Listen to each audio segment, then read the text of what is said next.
পৃথিবীতে প্রায় 4000টি ধর্ম রয়েছে। প্রতিটি ধর্মের অনুসারী বিশ্বাস করেন যে বাকি 3999টি ধর্মই ভুল।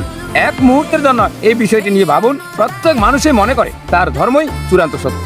শুধু একটি সম্ভাবনা নয়, শুধু একটি দৃষ্টিভঙ্গি নয়, বরং সম্পূর্ণ সত্য।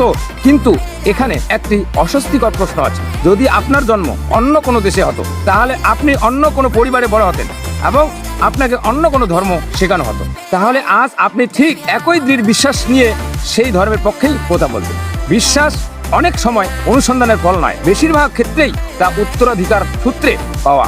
আপনি 4000টি ধর্ম তুলনা করে নিজের ধর্ম বেছে নেননি, আপনাকে একটি ধর্ম দেওয়া হয়েছে আর সেটিকেই সত্য বলে বিশ্বাস করতে শেখানো হয়েছে। সেই বয়সেই যখন আপনি প্রশ্ন করার মতো অবস্থাও ছিলেন না। এবার সেই প্রশ্নটি যেটি বেশিরভাগ মানুষ শুনতে পছন্দ করেন না, যদি হাজার হাজার ধর্ম ভুল হয় তাহলে আপনার ধর্মই আলাদা কেন?